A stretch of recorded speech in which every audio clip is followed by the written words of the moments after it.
generally, what is your view of what academic freedom should and should not protect? Academic freedom has many aspects to it. I'm going to try to limit myself to the ones which I think are most pertinent.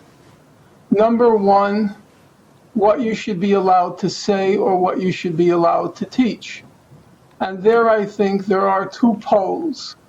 Anything that possesses what might be called ideational content, there's an idea there. If there's an idea there, if it's susceptible to rational inquiry, then that idea should be openly debated, and there should be no taboos. That's one pole. At the other pole is speech, which, in my opinion, is devoid of any ideational content. So, should a student be subject to being called a kike, a nigger, or a cunt? That's speech. But so far as I could tell, it's speech devoid of any ideational content, and therefore in a university, I'm not saying in the public, in the university, I think that kind of speech should be banned. Now the ACLU disagrees with me on that.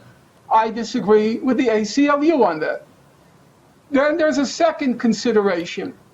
The second consideration is what you can say on campus versus what you can say off campus. What's often said to be the distinction between a professor in his or her professional life versus off campus, what a professor is allowed to do in his or her personal life as a citizen protected by the First Amendment. There, I think, not always, but quite often, that distinction is artificial. So, for example, if a professor in the privacy of his or her home off campus, on his or her own personal blog, writes, I like to fantasize about my female student's breast size. Should he, assuming it's a he, should he be allowed to say that on his personal blog, as it were, off campus, and so on and so forth?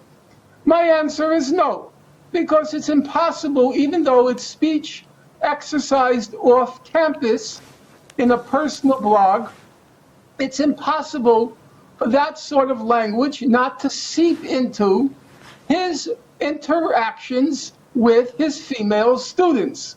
So I think this particular distinction is kind of, not in all instances, but in many instances, it's artificial. The third consideration is civility.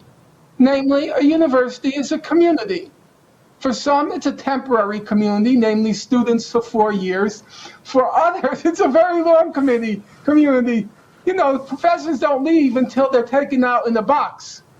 So it's 30 years that you have to live with somebody. And there is a standard, the American Association of University Professors call it the standard of civility.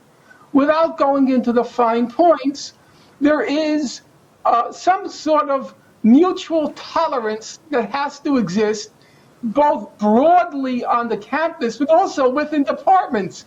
You know, a large part of department life is taken up with administrative concerns, faculty, committees, and so forth. So there has to be some modus vivendi among faculty, but also with students.